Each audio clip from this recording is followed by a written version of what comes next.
त्यांनी वेगवेगळ्या यात्रांच्या माध्यमातून एक मोठा संघर्ष उभा केला आणि आपल्याला माहितीये 90च्या दशकामध्ये ज्यावेळेस गोपीनाथरावांना विरोधी पक्षनेता पद मिळालं, महाराष्ट्राच्या राजकारणामध्ये विरोधी पक्ष नेते कसे असावे याचं जेव्हा आपण उदाहरण देतो तेव्हा पहिलं नाव आपल्या डोळ्यासमोर हे गोपीनाथराव मुंडेंचं येतं.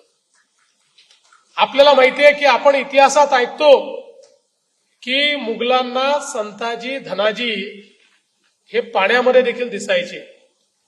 तशी अवस्था 90च्या दशकामध्ये झाली होती.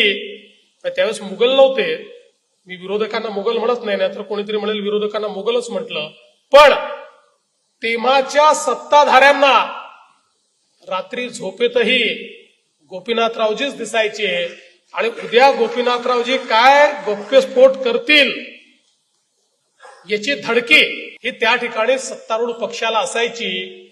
एक एक राजकारणाच्या गुन्हेगारीकरणाच्या विरुद्ध एक एक विषय जो गोपीनाथरावजींनी मांडला आणि विषय मांडत असताना अलीकडच्या काळामध्ये लोक हवेत बार सोडतात, पुरावे काहीच नसतात, बोलून निघून जातात, दुसऱ्या दिवशी वेगळं बोलतात, अनेक वेळा मीडियाही त्यांना विचारत नाही.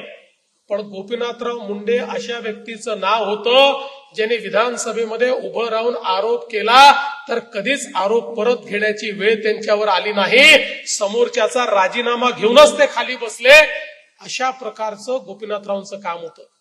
आणि म्हणून राजकारणाच्या गुन्हेगारीकरणावर एक एक ज्यावेळेस त्यांनी त्या ठिकाणी काम करणं सुरू केलं आणि मग ज्या काळामध्ये या महाराष्ट्रामध्ये दाऊदचा बोलबाला होता त्यावेळी थेट सभागृहामध्ये उभं राहून दाऊदला देखील आव्हान देण्याचं काम हे गोपीनाथराव करायचे.